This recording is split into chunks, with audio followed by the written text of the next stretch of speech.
What is up, everyone? This is Sean with MTG808 Jr., and today we are going to be wrapping up our video series about Standard Artisan Deck Seeds.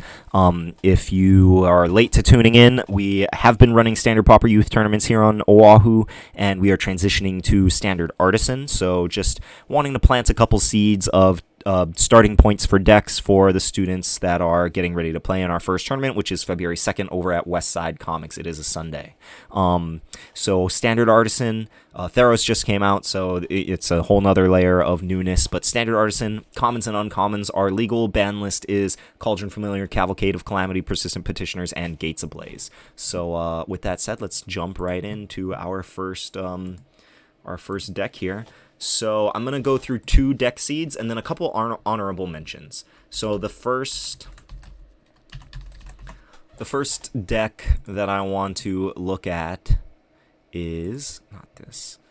Undergrowth. So this mechanic I think finally has enough cards to enable it for it to actually like do something. So the Undergrowth is the Golgari keyword from Guilds of Ravnica, and it basically rewards you for having a bunch of creatures in your graveyard. So you want this deck to be mostly creatures, but you also want to be able to consistently get creatures into your graveyard sooner than normal.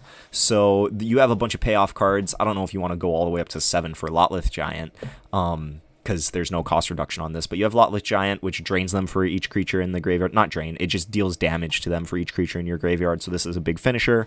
Molder Hulk costs less for each creature in your graveyard, and then if you're milling yourself to get creatures in your graveyard, then there's probably going to be lands there, and he'll bring a land into play, so he kind of bridges you to a later game. Rhizome Lurcher, of course, is just a 4-mana 2/2 that gets a +1/+1 counter for each creature in your graveyard. Golgari Raiders is a 0/0 with haste that gets a +1/+1 counter for each creature card in your graveyard. And then Crawl Harpooner is just a 2-mana 3/2 with reach, and then it gets +1/+0 until end of turn when it comes into play for each creature card in your graveyard, and then it can fight a creature with flying.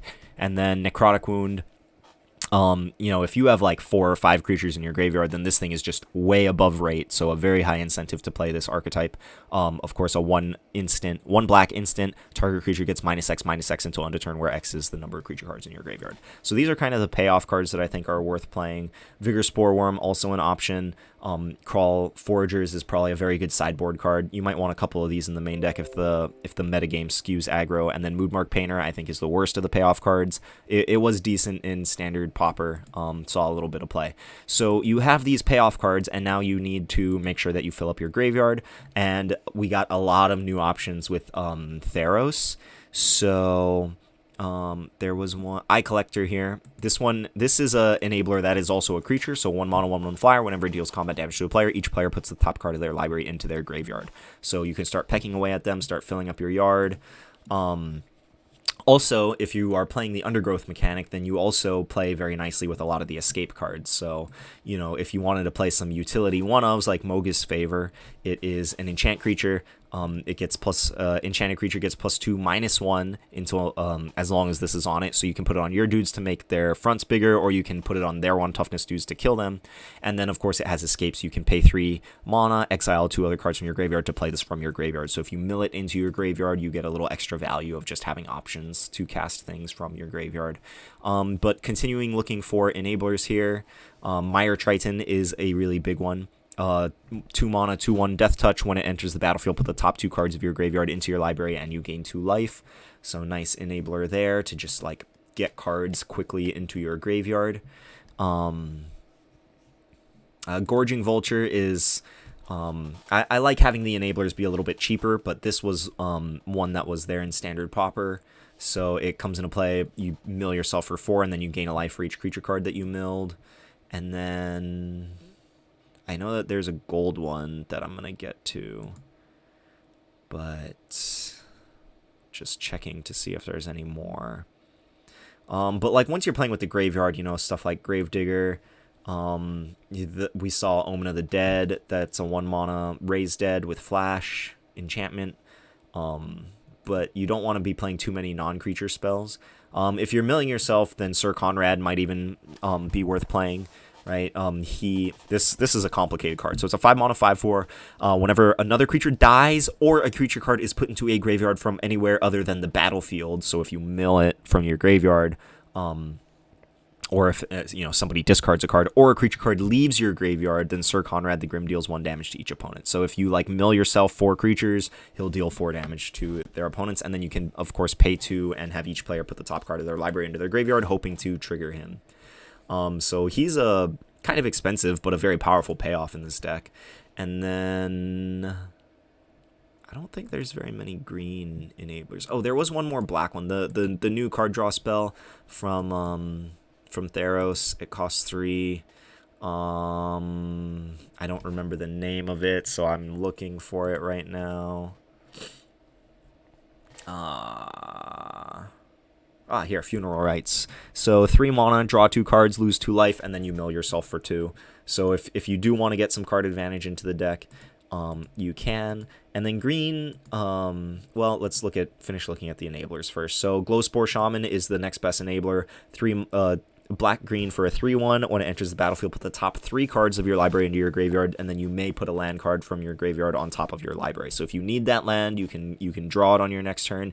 If you don't need the land, then you don't need to trigger it. And then, of course, Acolyte of Affliction here mills you for 2, and you can take any permanent from your graveyard and put it into your hand. So you just draw your best card out of your graveyard, basically. And then you're doing all this milling, you have some mix of all these Undergrowth payoffs, and then you also have the escape creatures. So, you already have Crawl Harpooner as an option for Flying Hate, but if you wanted more, you could play Chainweb, Acneer. Of course, it's a 1 mana 1/2 that deals damage equal to its with reach. When it enters the battlefield, it deals damage to target creature with flying an opponent controls, and then you can pay 5 and exile 4 cards to escape it from your graveyard. And if it escapes, it gets 3+1/+1 counters. So it's a 4/5 when it escapes. So it's a lot of gas in the late game, and then like reasonable in the early game, but you're probably just hoping to mill it. And then I don't think this is the most powerful escape card, so I'm not going to spend too much time unpacking that one. The other... Where is it? Okay, this guy, he has been an all-star so far in Limited. It might be a little underpowered, compared to your other options, but just another escape option. And... yeah, you don't want too many escape cards because you don't really want to be exiling your creatures from the graveyard. But, yeah. So, this deck just has a ton of options. I think the hardest part of making this deck is choosing what not to play at this point, because the escape enablers and the Undergrowth enablers finally got together and they were like, hey, there's enough critical mass of us to actually build a deck. So I think this deck is going to be sweet. I think that the numbers on it are going to be really weird. Like, you want to probably max out on your enablers and then max out on Necrotic Wound, and then I don't even know what your next best payoff is. So you probably just want some mix of them, and then go nuts from there. This deck is going to be sweet. There's going to be a ton of different ways to build it. Excited to see what people make of it. Let us know if you have a sweet list of this in the comments. I would love to take a look at it. All right, so that was our first of 2. All right, and then the last deck seed that we're going to unpack here before our honorable mentions is just Green Devotion. So this is kind of like we're calling it Devotion because this guy adds a lot of devotion. So this is a green for a 2/2 legendary human knight. Whenever it attacks, another target attacking creature gets +X/+X until end of turn, where X is its power. So, it is a 2/2 that comes down on turn 2 and can attack on turn 3 and pump up your 1-drop with +2/+2. Or if you have a pump spell to play on it or some other way to make it bigger, then it's pumping the 1-drop up even more. So this guy plays really well with Giant Growth. I think Chainweb Acneer is just a good magic card. Rosethorn Halberd. This is basically the mono green aggro deck that we saw do really well in Standard Pauper, just with a couple of upgrades. One of the big upgrades besides Sir Farron that you get at Uncommon. is... where is it? I don't recognize the art on these, on the new cards as much, so I'm looking for... it's right here. So Nessian Horn Beetle, I think, is a really powerful card. So it's a 2-mana 2/2. At the beginning of combat on your turn, if you control another creature with power 4 or greater, put a +1/+1 counter on it. You are kind of small balling them on the bottom of your curve, but Rosethorn Halberd and Giant Growth means that it shouldn't be too hard to trigger this guy. And then moving up the curve, you have a fair amount of options. You know, Rabid Bite is still probably your best removal spell.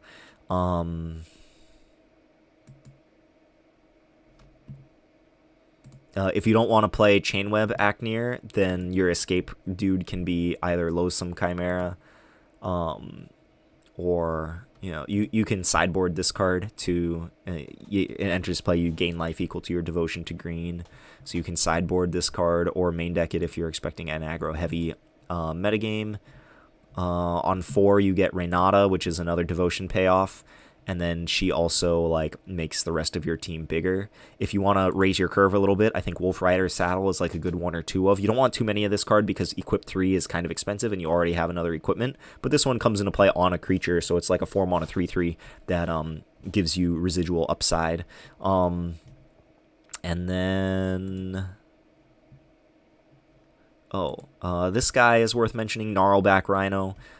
This guy, I think, was in the green Planeswalker deck, so he might be a little hard to get as well, but it's a 4-mana 4/4 trample. Whenever you cast a spell that targets it, draw a card. So if you are going to play like heavier pump spells, then you can play this guy. He's also just solid with if you just play Giant Growth and one other pump spell. Going up the curve, you have Overcome as a finisher. 5-mana sorcery creatures you control get +2/+2 and gain trample until end of turn. So if you're kind of focusing your curve a little lower, then this can be your big finisher. If you want to kind of go over the top of other mid-range decks, you can try play Arlen, Voice of the Pack, 6-mana, 7 loyalty planeswalker. Each creature you control that's a wolf or werewolf enters the battlefield with an additional +1/+1 counter on it, and then -2 to make a 2/2 green wolf. So if Arlen never takes damage over 3 turns, she makes 3 3/3 wolves. So that's 6 mana to put 9 power in play over 3 turns. So she's very powerful. Usually aggro decks like this don't get to 6 mana very often, so I think she more belongs in the sideboard, but she is a very powerful option that I think is definitely worth highlighting here. And then if you want to move into the range of like, if you are mono green, just a 4-mana 5/5, right? That guy is definitely an option. And I don't like this guy as much, but this guy is an option. And then if you want to go really hard on the 5-power dudes, you can play this guy. Or yeah, I don't think this belongs in the deck. Never mind.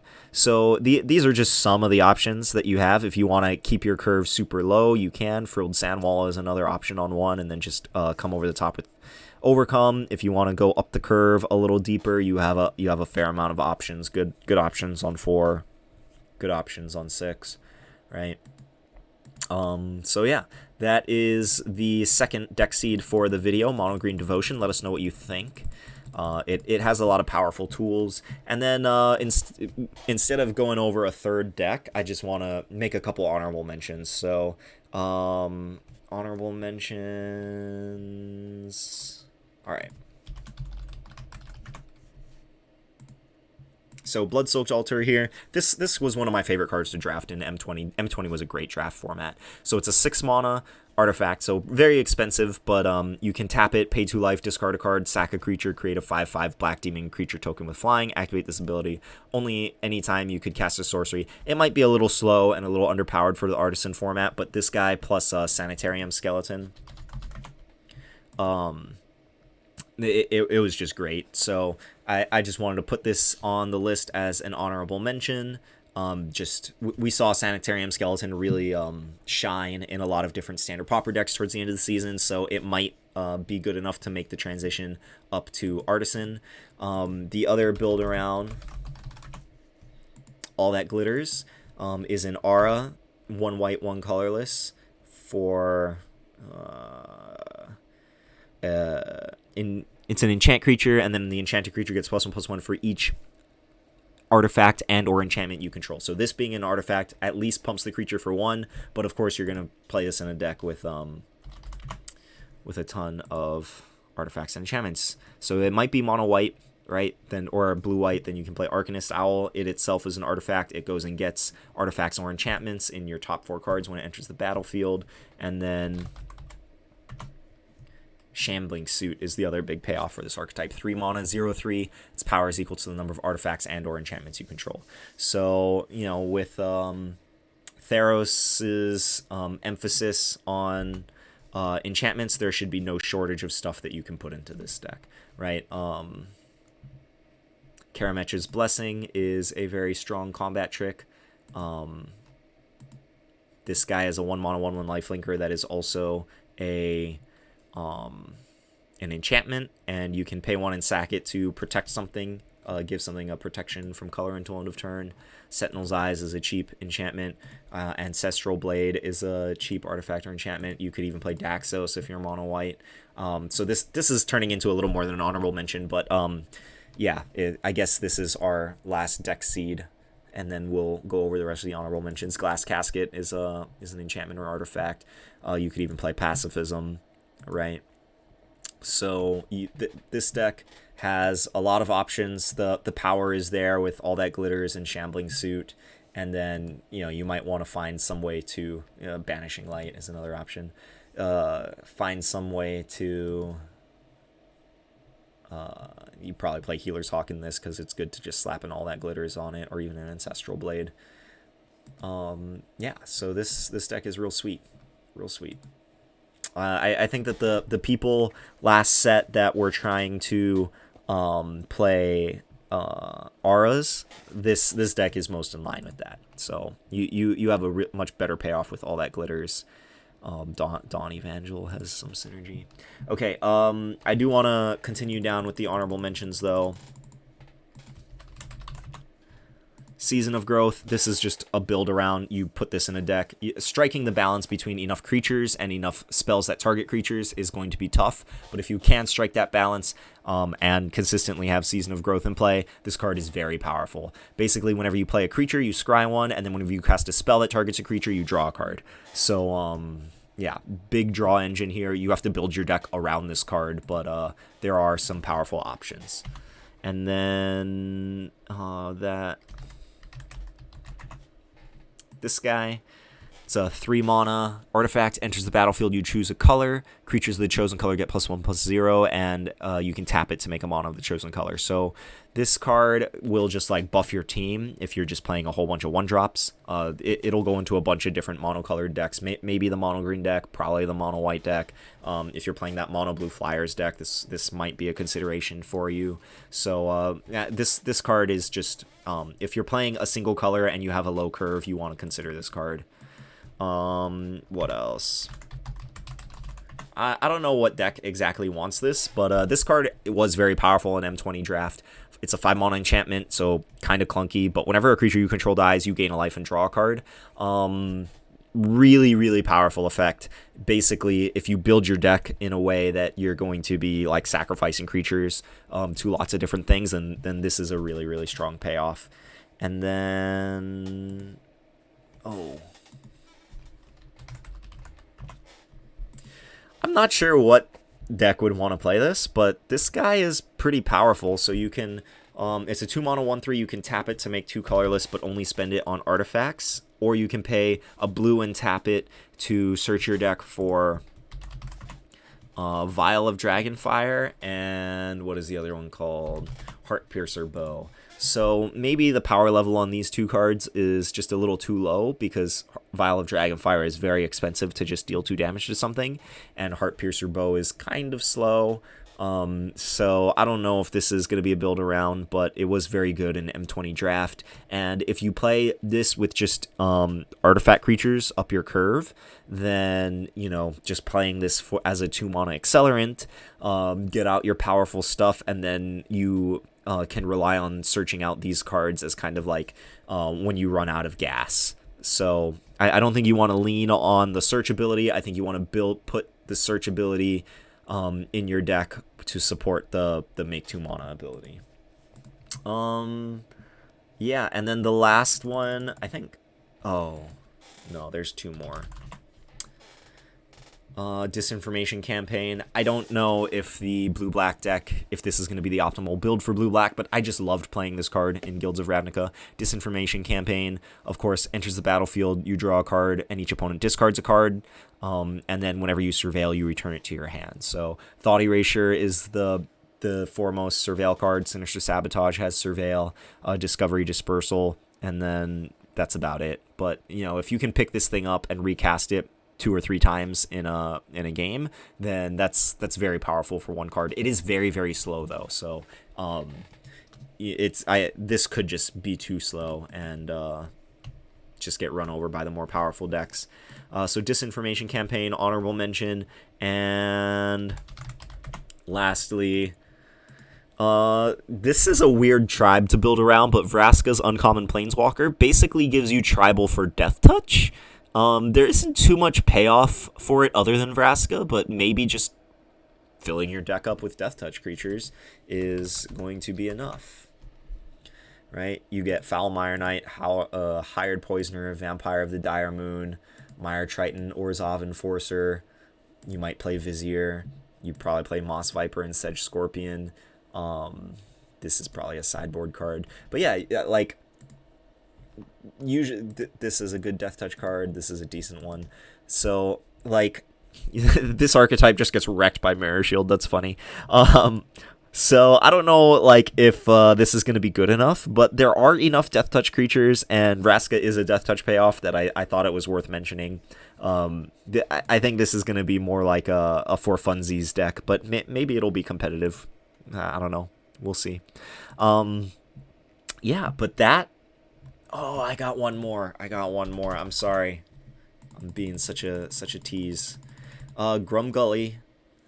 When your tribe is non-human creatures, that's a very wide tribe, right? So basically, if you want to build a red-green deck that has a Sword of Lord, whenever a non-creature enters the battlefield, it enters with an additional +1/+1 counter on it.